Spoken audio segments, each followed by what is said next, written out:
বন্ধুরা 29 বছর বয়সী 5 ফুট 9 ইঞ্চি এই ব্রাজিলিয়ান ফুটবলারটি নিজের দেশ ব্রাজিলের সাথে সাথে বার্সেলোনার হয়েও অসাধারণ পারফরমেন্স দেখে যাচ্ছে। জি হ্যাঁ বন্ধুরা, আজকের এই ভিডিওতে আমরা রাফিনিয়ার এমন 10টি গোল দেখতে চলেছি যেটা কিনা তার ক্যারিয়ারের প্ল্যাটফর্মই চেঞ্জ করে দিয়েছে। তো আপনারা যারা রাফিনহার ও ব্রাজিলের ফ্যান রয়েছেন এবং ব্রাজিলের সাথে সাথে বার্সেলোনাকে সাপোর্ট করেন, তারা তো রাফিনহার জন্য অবশ্যই একটি লাইক করতে পারেন। তো বন্ধুরা, সবার প্রথমে রাফিনিয়ার এই গোলটি দেখুন, যেটা কিনা বার্সেলোনার হয়ে 2026 সালে সর্বপ্রথম গোল রাফিনিয়া করেন। 2026 সালের বার্সেলোনার প্রথম গোল, তাও আবার রিয়াল মাদ্রিদের বিপক্ষে। তার এই সুন্দর গোলটি দেখে বার্সেলোনার ফ্যানরা স্টেডিয়াম কাঁপিয়ে ফেলেছিল। কিন্তু আপনি যদি ব্রাজিলের ফ্যান হয়ে থাকেন তাহলে এই গোলটা আপনার দেখা মনে হবে। জি হ্যাঁ বন্ধুরা, সেম পজিশনে সে ব্রাজিল থেকেও এইরকমই একটি গোল করেছিল।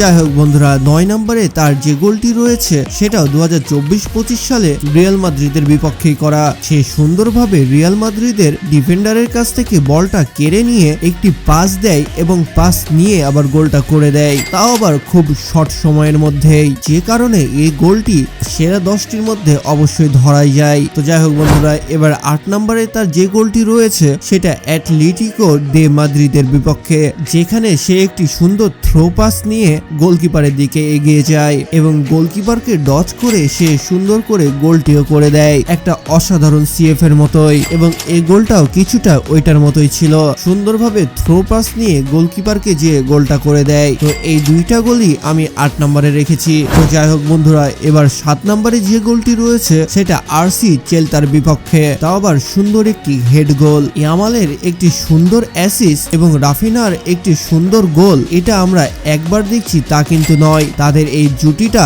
আসলে অসাধারণ। বার্সেলোনাতে তাদের এই রকম গোল অনেকটাই রয়েছে, তার মধ্যে এটি একটি, যে গোলটি কিনা টপ 7 এর মধ্যে জায়গা করে নিয়েছে এবং এই গোলটি করাতে কোচ কতটা খুশি তা আপনারা দেখতেই পাচ্ছেন। তো 6 নম্বরে যে গোলগুলো জায়গা করে নিয়েছে সেটা হচ্ছে পেনাল্টি।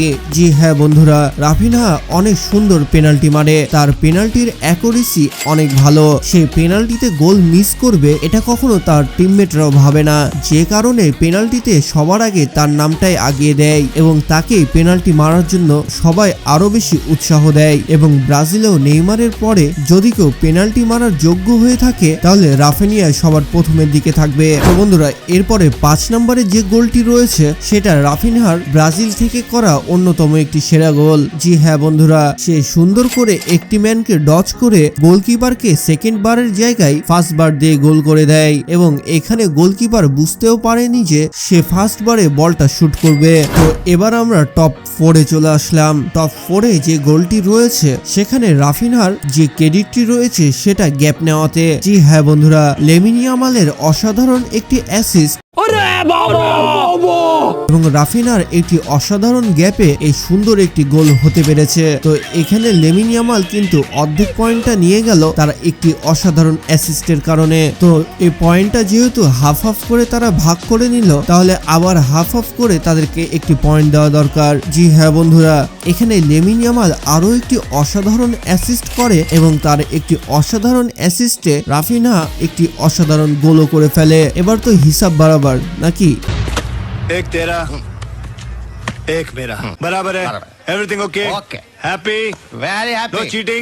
কিন্তু এই রকম গোল যে তারা শুধু একটি করেছে তা কিন্তু নয়, সেম পাসে সেম পজিশন থেকে ইয়ামাল ও রাফিনহার একটি অসাধারণ আরো একটি গোল রয়েছে। জি হ্যাঁ বন্ধুরা, এই গোলটিরই কথা বলছিলাম, যেটা অপোনেন্ট টিমই শুধু আলাদা এবং জার্সির কালারটাই আলাদা, তাছাড়া বোঝার কোনো উপায় নাই যে এটা অন্য আরেকটি গোল ছিল। তো যাই হোক বন্ধুরা, এবার 3 নম্বরে যে গোলটি রয়েছে সেটা অসাধারণ একটি কার্ভ শট গোল। জি হ্যাঁ বন্ধুরা, একটি ম্যানকে ডচ করার পরে আরেকটি ম্যানের পায়ের ফাঁক দিয়ে এইরকম একটি কার্ভ শট দিয়ে গোলকিপারকে বোকা বানিয়ে বার পোস্টে বল মেরে গোল করাটা আসলে কিন্তু মুখের কথা নয়। তো যাই হোক বন্ধুরা, এরপরে 2 নম্বরে তার যে গোলটি রয়েছে সেটাও রিয়াল মাদ্রিদের বিপক্ষে করা তার একটি অসাধারণ গোল। জি হ্যাঁ বন্ধুরা, গোলকিপারের মাথার ওপর দিয়ে এভাবে হালকা একটু তুলে দিয়ে তার এই অসাধারণ গোলটা করা কিন্তু আসলে সহজ কোনো কাজ না। এরপরে 1 নম্বরে তার যে যে গোলটি রয়েছে সেটা শুধুমাত্র তার আইকিউর কারণে। জি হ্যাঁ বন্ধুরা, আপনি এই জায়গাতে রাফিনিয়াকে খুব ভালোভাবে ফলো করেন। তার টিমের ডিফেন্ডারের কাছে বলটি ছিল এবং সে বলটা চেয়ে সুন্দরভাবে আগিয়েও গেছিল, কিন্তু অফসাইড হবে বলে সে আবার পেছনে আসে এবং ডিফেন্ডারের সাথে আই কন্ট্যাক্ট করে সে হাত দিয়ে বলটি সামনেও ফেলতে বলে এবং সুন্দরভাবে বলটা নিয়ে যেয়ে একটি কাউন্টার অ্যাটাকও দেয় এবং কাউন্টার অ্যাটাক দিলেই যে গোল হয় এটার কিন্তু কোনো নিশ্চয়তা নেই, কিন্তু সে একটি কাউন্টার অ্যাটাক দিয়ে সেখান থেকে একটি গোলও বের করে নিয়ে আসে, যেটা তার শুধু হাই আইকিউর কারণে হতে পেরেছে। তো যাই হোক বন্ধুরা, আজকের এই ভিডিওতে রাফিনহার সেরা 10টি গোল আমরা দেখলাম। আপনার কি মনে হয়? আমি জানি যারা রাফিনহার ফ্যান রয়েছেন তারা অনেকেই বলবেন তার আরো কিছু ভালো গোল ছিল। আসলে সব গোল তো একটি ভিডিওতে দেখানো সম্ভব হয় না, তবু আপনার মতে তার সেরা গোল কোনটি এবং সে কার বিপক্ষে দিয়েছে এটা আমাদের কমেন্ট বক্সে অবশ্যই জানাতে পারেন। তো যাই হোক বন্ধুরা, আজকের এই ভিডিওটি ভালো লাগলে অবশ্যই লাইক, কমেন্ট এবং সাবস্ক্রাইব করবেন এবং যারা আমার নতুন শর্টস চ্যানেল থেকে ঘুরে আসেননি তারা এখনই যেয়ে ঘুরে আসতে পারেন। উপরে থাকা আই বাটনে কিংবা ডিসক্রিপশনে দেওয়ার লিংক থেকেও ঘুরে আসতে পারেন এবং ভালো লাগলে তো অবশ্যই সাবস্ক্রাইব করবেন। দেখা হচ্ছে পরবর্তী আরো একটি ইন্টারেস্টিং ভিডিওতে। ততক্ষণ ভালো থাকুন, সুস্থ থাকুন, আল্লাহ হাফেজ।